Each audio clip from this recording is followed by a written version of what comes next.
today, and I'm just thrilled. This is someone that I've known for a long time. You probably recognized her. I've got my very special friend and colleague, JJ Virgin, with us today.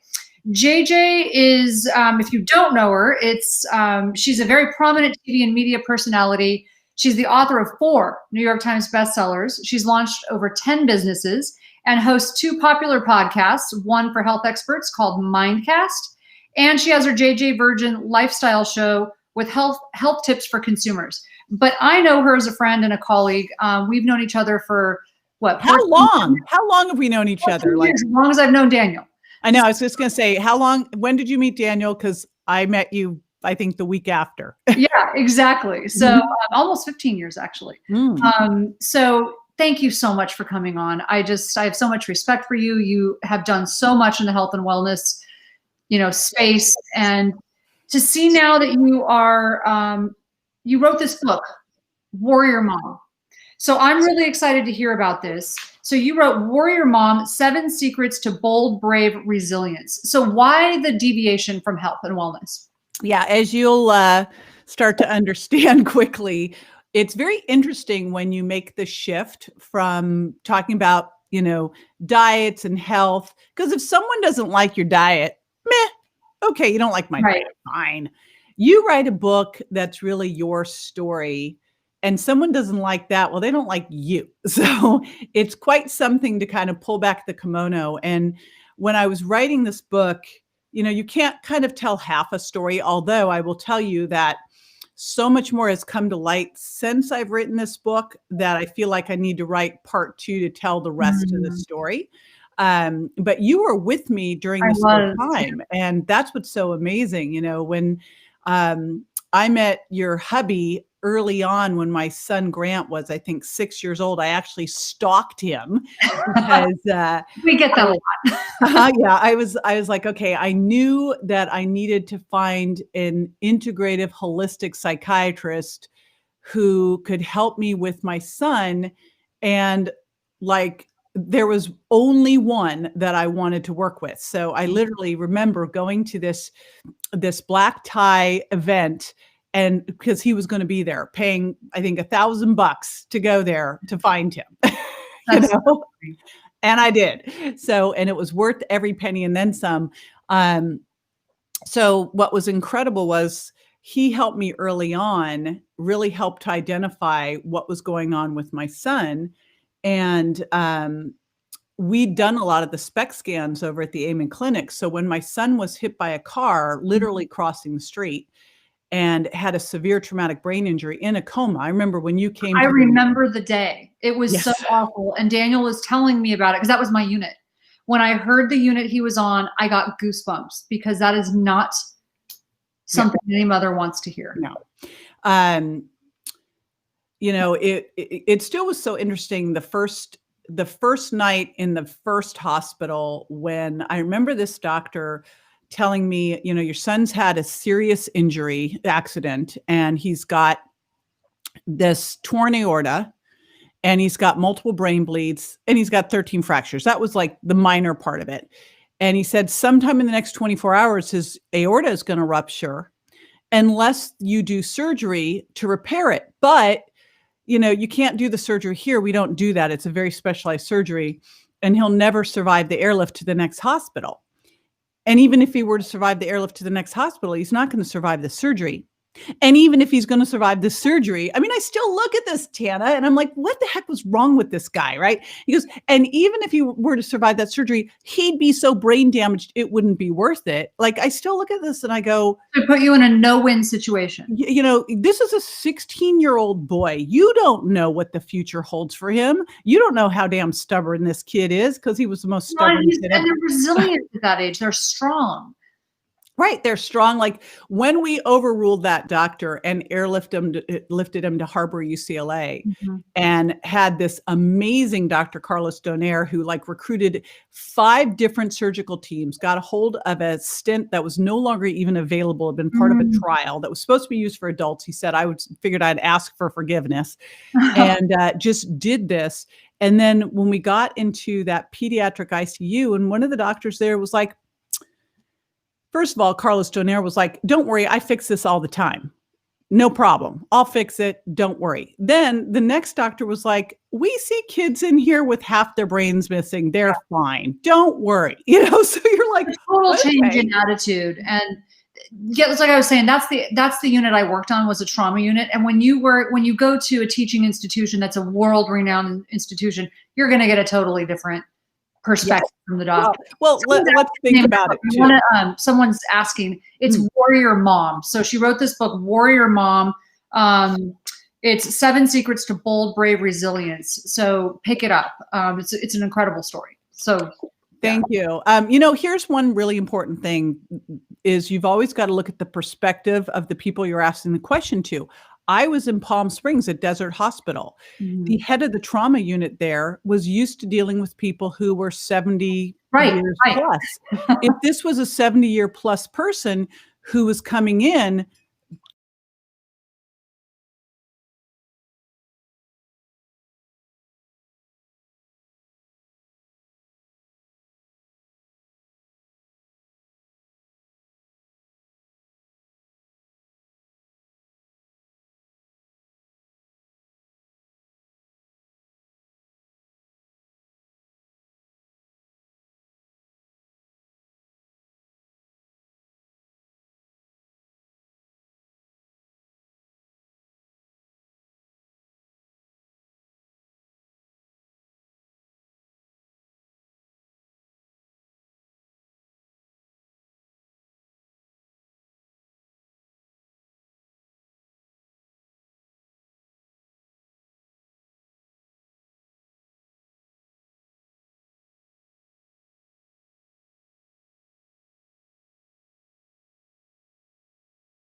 got all plugged. I learned not to touch anything. I know. Well, and So my assistant's not here today, so I haven't touched anything, but I don't know I what's was like, I didn't touch it, I swear. happening. Oh my gosh, that was But I good. love one thing you said. I wonder if it would have been as successful if failure was an option.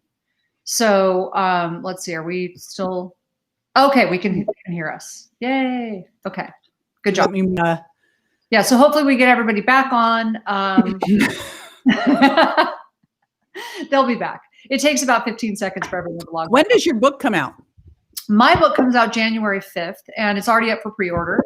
We are in the thick of it right now. And yeah, Relentless Courage of the Scared Child. So it's been interesting. I think I'm through the hard part. You know, that goes with family when you're trying to write something hard. Uh-huh. So, You can hear now? Yay. hey, okay, good. All right. Well, we saved all the good stuff, so do not worry. We were like talking about nothing before. So JJ, one thing I want to ask you is how hard was it for you to be vulnerable? Well, I would say that comes in stages. It's interesting. So much of what I was doing in the hospital was not vulnerable whatsoever. I was purely a mom on a mission, man. It's like, right? I was a mom on a mission. I was going to do whatever it took to get there. When I decided to write the book, I didn't really want to write the book, but my literary agent convinced me to write the book because of what it could do. And I'd made that commitment to help other people. My goal, you know, when this thing happened and I was standing there that first night going, okay, Grant, you're going to be 110%. I just got that in my head. I don't know where that came from, but it was like, you're going to be 110%. And I just held on to that as a mission. Part of that is, okay, how could this actually help other people? Because a lot of what I did when we were in the hospital and going through the years of work getting him back, all the way back and then some, I detailed on Facebook, and other people started using the same things. They were doing the fish oil, they were doing some of the smoothies, some of the neurofeedback, hyperbaric, all sorts of stuff we were doing. And, you know, you kind of realize that if you've got something that can make an impact out there in the world, you've got to get it out there. You have a duty, right? Your obligation, like it's an obligation almost. It's Yeah. a responsibility. The challenge is how much is yours to tell. And what I wanted to make sure when I was telling the story was that I didn't tell things that Grant wasn't ready to have out there yet. So the parts of the story that I told back then, I probably, writing this book now, I would tell even more of the story, which actually takes it to a whole different level. In that, the night Grant got hit by the car, Grant had been diagnosed, and this is why I sought out your husband early on when he was 6 years old, because, you know, we took him to a child psychiatrist early on who in 5 minutes said my son had ADHD and OCD and ODD and I was like, you don't even, like, you've spent no time with him. How do you know this? You know, like, it just made me crazy and wanted to throw all these drugs at him. But Grant struggled for 10 years, and he was with just impulse and anger and aggression, all sorts of stuff. And he was finally starting to make some progress, but he was still struggling. And the night that he got hit by the car, he literally told me, and he'd said it so many times before, and he goes, "Mom, I'm going to go get hit by a car," and stomped out the door. But he'd said it so many times before. And I remember thinking, what the heck do I do? Because it wasn't the first time that he said this and stomped out. But this time, and we'll never know what happened. He doesn't know what's happened. The only person who knows what happened was the woman who was driving the car, and she drove off. But when I went to the hospital and the doctor told me that I needed to let him die, I walked outside and I got very, very quiet. And I've always been very, very in tune with Grant. And, you know, I thought to myself, gosh, is this what he wants? Like, he's had such a traumatic, difficult, challenging life. Is this what he wants? And I just got quiet and I stood outside and I said, "What do you want, Grant? What do you want?" And I heard, "Fight for me, Mom." Oh. And I remember walking back into that hospital and saying, "We're overruling you. We're airlifting him. We're taking those odds. We're gonna get my son help," because, that hospital wanted us to let him die. And that's where a lot of this came from is that fight for me mom. And I stood there in the hospital that next day and said, "Grant, your name means warrior, and you're gonna be 110%." And he'd had such a difficult life up until this point, Tana, that I thought, what if this is his second chance? What if in life you actually physically got a do-over, No. right? You actually got a chance to do it again. And we as parents, think as parents, if you got a chance to do it again and Right. correct the boo-boos, like, right?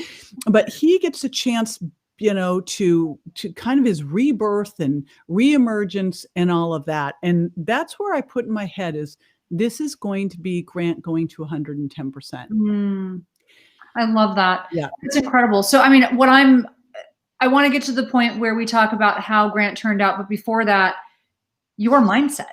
That's really what this book is about. It's like you wouldn't have gotten through this. This wouldn't have happened. You wouldn't have been successful with your business and everything else if you didn't have this incredible warrior mindset. Here's what's interesting too. Another thing that happened, like I wrote this book and people kept going, "How did you do that? Like, how did you think that way? How did you think to go, you're going to be 110%, ask that right question, keep going with that? How did you manage your mindset every day?" And I'm like, "I don't know."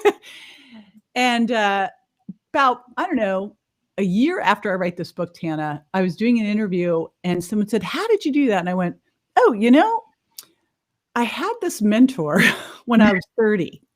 I totally forgot about this. This is what's so crazy. I had a mentor when I was 30 who I moved in with. She mentored me because she was going to help me be successful in business. The big thing was she actually didn't really teach me much about business. She taught me how to be better at life, Oh, interesting. right? Because she knew that if you want to be successful in business, you've got to be successful in managing your mindset because reality is in whatever you're going to do, being a better parent, being a better,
all been recorded?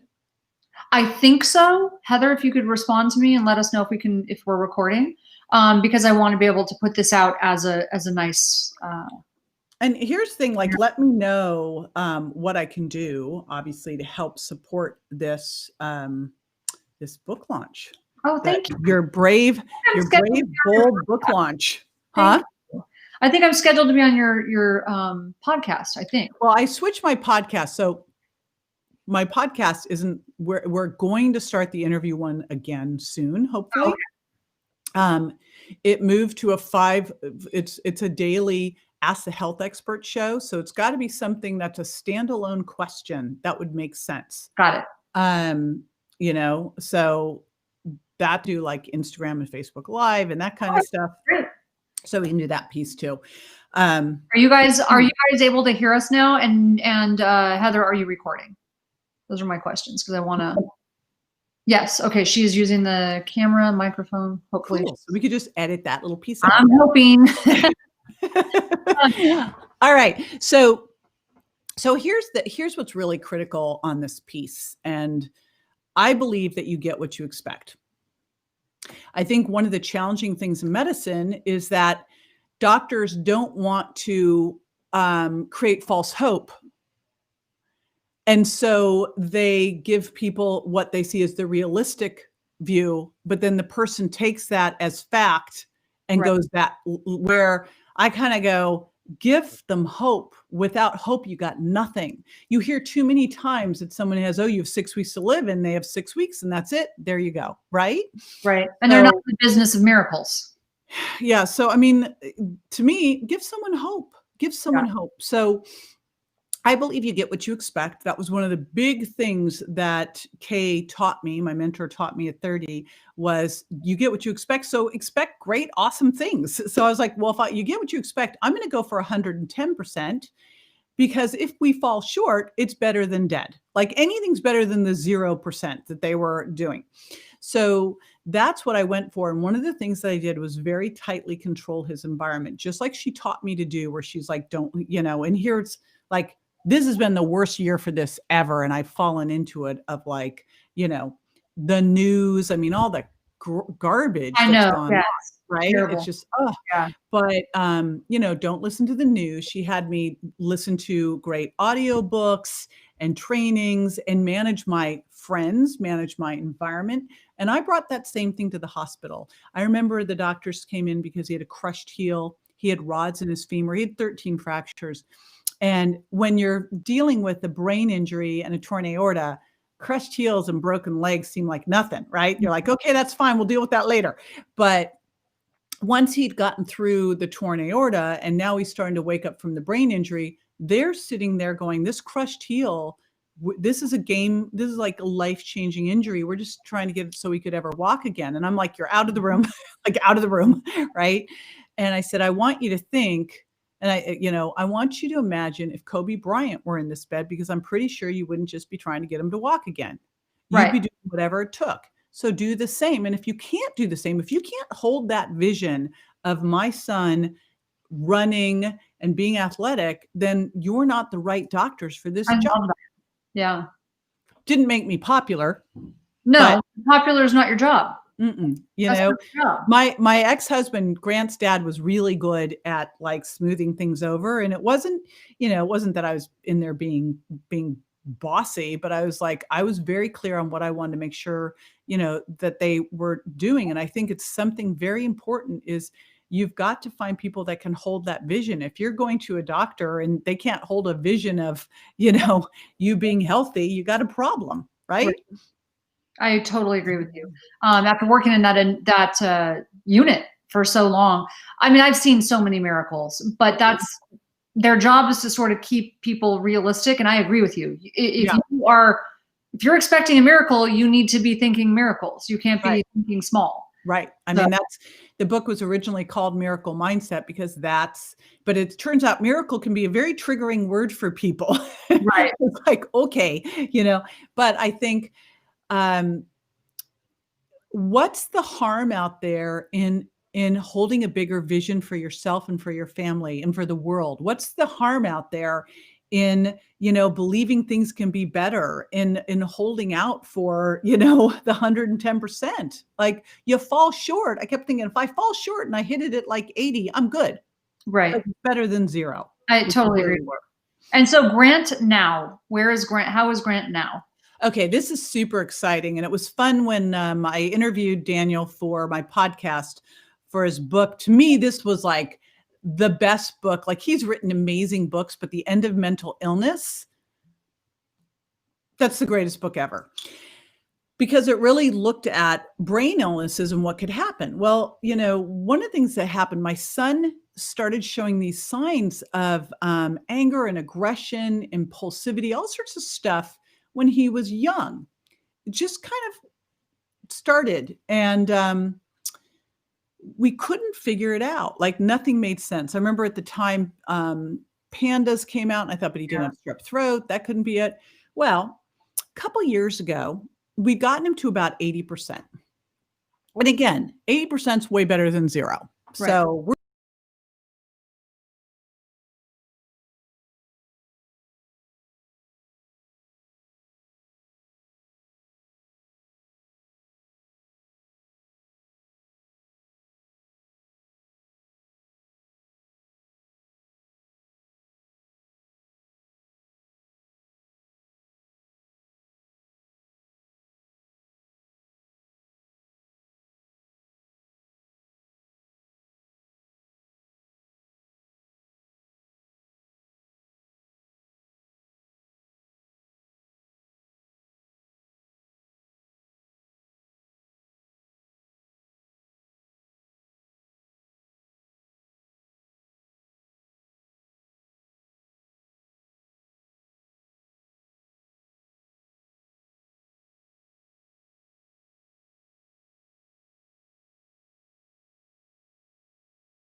I love we that. as a family, like the impact that it had on us and how we are as a family.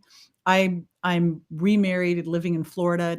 My ex-husband moved with us, Congratulations. not living with us, but he's Right. nearby.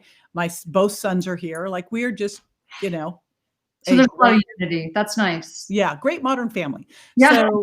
So, there's when you get past the original, because the first couple days were unbelievably rough, and then the first couple months were incredibly rough, and then the first couple years were incredibly rough. But you just get through it. You lean in, help other people for support. You make sure that you're doing your self-care.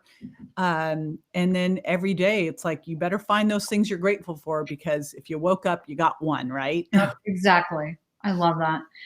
Anybody who is hearing this, if you were not able to hear it live, we're going to repost it. Please pick up a copy of Warrior Mom: 7 Secrets to Bold, Brave, Bold, Brave Resilience. So 7 Secrets to Bold, Brave Resilience, with JJ Virgin.